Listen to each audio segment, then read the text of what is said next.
Shri Chandrasekhar Pemmasamiji, Honorable Minister for Health, Medical and Family Welfare, Government of Telangana, Shri Damodar Raj Narsimhaji, Honorable Minister for Health and Family Welfare and Medical Education, the Government of Andhra Pradesh, Shri Satya Kumar Yadavji, Trust Board Member, Shri Bharat Mathu Kumiliji, Honorable Member of Parliament, and the Chairman and Managing Trustee of the Basavta Indo-American Cancer Hospital and Research Institute, the man who's brought us all here today, Shri Nandamuri Balakrishna ji. All the eminent guests who are present here today on this occasion, distinguished members of the medical fraternity, cancer survivors, our friends from the media, ladies and gentlemen, a very good evening and namaskar.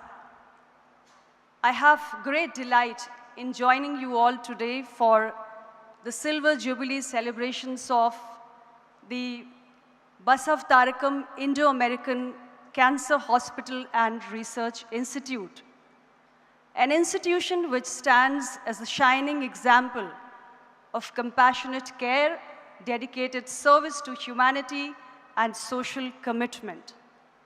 On this momentous occasion, I convey my heartfelt greetings to the trustees, to the management, to all the dedicated team of doctors, the entire staff, the donors, and every other key stakeholder who's contributed immensely in this remarkable journey of nearly 2.5 decades. Congratulations to all of you.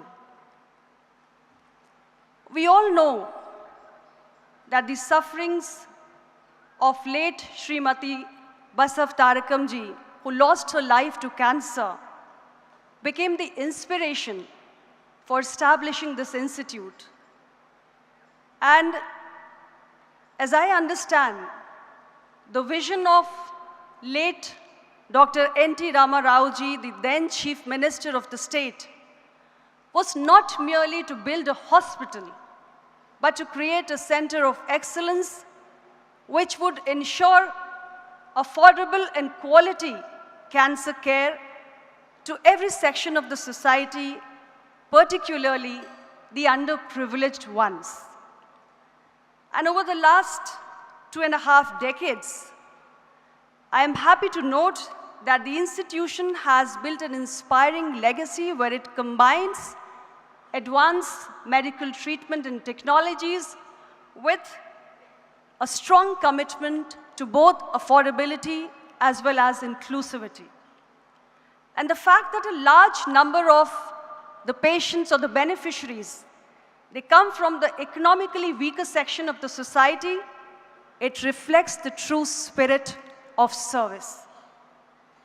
I am particularly pleased to note that the institution has evolved into a comprehensive cancer care center with not just advanced treatment facilities and research capabilities, but also pediatric oncology services, palliative care, and most importantly, extensive community outreach programs.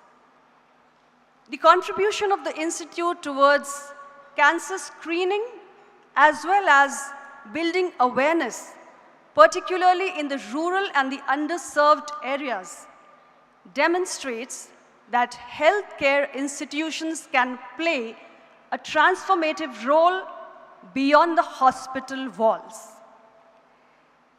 Friends, cancer today has emerged as a significant public health challenge for our country. And in India, we have roughly around 15 lakh new cancer cases every year. While the advancements in the medical technologies and treatments have improved the rate of survival and the patient care outcomes, the burden of cancer continues to rise. And there are several factors behind it. The changes in the lifestyle that has come, the environmental factors, several factors which govern this continuous rising burden. And the real challenge that lies before us today is not just in providing affordable and quality treatment, but in preventing cancer and also in detecting cancer at an earlier stage. Because the entire medical fraternity understands that if you detect cancer early, it can improve the rates, the chances of survival. And Government of India has recognized cancer treatment as a key public health priority. We have a dedicated national program for the prevention and control of the non-communicable diseases, especially cancer, and comprehensive services are being provided, which includes everything right from prevention to screening to diagnosis, treatment, follow-up, and palliative care. All that is being strengthened across the length and breadth of the country today. And I'm also very proud to state here today that India has undertaken one of the world's largest population-based screening programs through a network of nearly 184,000 primary healthcare facilities, now called the Ayushman Arogya Mandir, across the length and breadth of the country, where every Indian citizen who's aged 30 years and above is being screened free of cost for 3 types of common cancer: oral cancer for both men and women, and breast and cervical cancer screening for women of this country. And I must commend the good work that our frontline healthcare workers are doing in building awareness and also ensuring timely referrals and treatment of these patients. This population-based screening program that we have started through our Ayushman Arogya Mandir, it has today been able to screen more than 35 crore individuals for oral cancer, 16 crore women for breast cancer, and nearly 9 crore women for cervical cancer. And we would all understand that cancer, when detected timely, can help to a great extent in reducing not just the economical, but also the emotional burden on the families, especially those which are the less privileged sections of the society. And besides strengthening the screening and early detection services, Government of India has also scaled up the infrastructure across the country. So through our state cancer institutes, our tertiary cancer care institutes, our expanded oncology services which are now being provided in the new medical colleges that have come up. And we have really built many medical colleges in this government. There has been a huge scale up.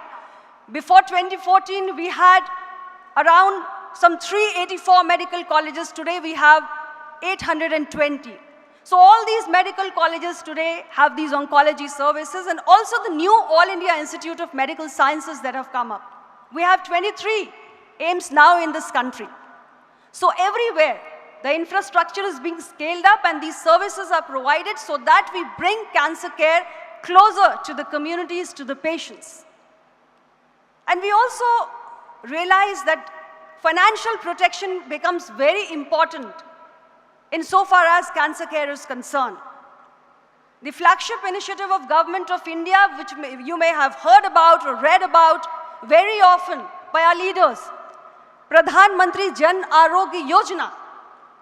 This is an initiative under which eligible patients, and you would be happy to know that there are 62 crore individuals in this country, which includes the bottom 40% of the poor population, which includes the elderly citizens who are aged 70 years and above, our frontline healthcare workers, and also the gig workers. These 62 crores individuals They all come under the purview of the Pradhan Mantri Jan Arogya Yojana, and under this scheme, all the eligible cancer patients are receiving support for treatment. Additionally, Government of India has launched initiatives like the Pradhan Mantri Jan Aushadhi Pariyojana and the Amrit Pharmacy stores, which are ensuring that the essential anti-cancer medications are now available to the general public at much lower rates as compared to the market prices. Prevention, ladies and gentlemen, remains our most powerful weapon in our fight against cancer.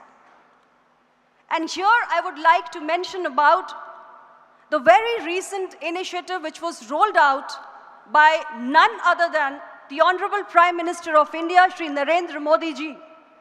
And that is the HPV vaccination for our girls, for our daughters who are aged 14 years.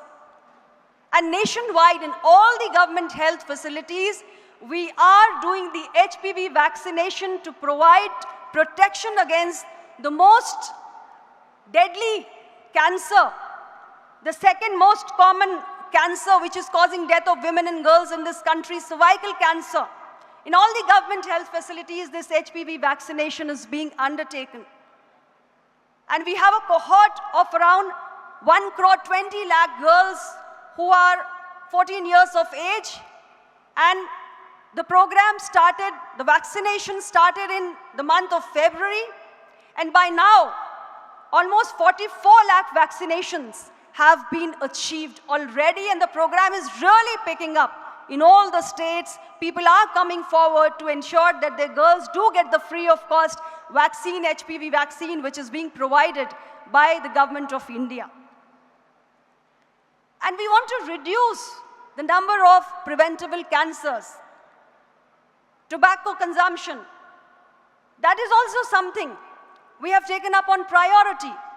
We're building awareness and trying to discourage people to consume tobacco because it becomes one of the major reasons why people get exposed to the risk of cancer. So these are various steps Government of India has been taking to protect its people. However, the most important thing is that the future of cancer care in India is going to be shaped by innovation. And I'm proud to say that India is already embracing this opportunity. Artificial intelligence, digital pathologies, advanced molecular diagnostics, and several indigenous advanced medical technologies are today helping to improve screening, diagnosis, treatment, as well as follow-up.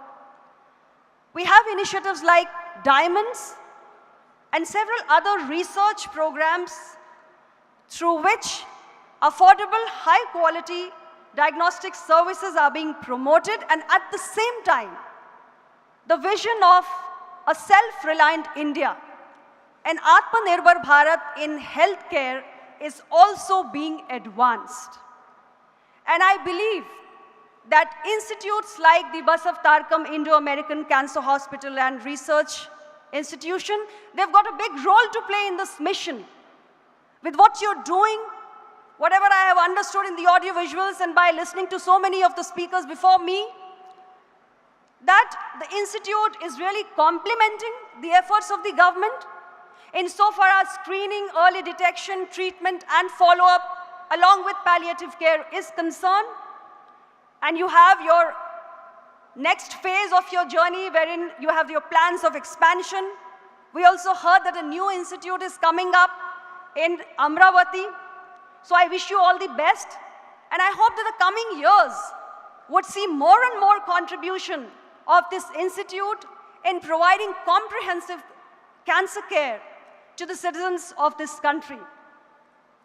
So friends, let us work with a renewed determination to build an India where comprehensive cancer care is accessible for each and every patient, an India where every patient receives timely treatment, an India where preventable cancers are reduced not just through awareness building, but also by the promotion of adopting healthy lifestyles and an India where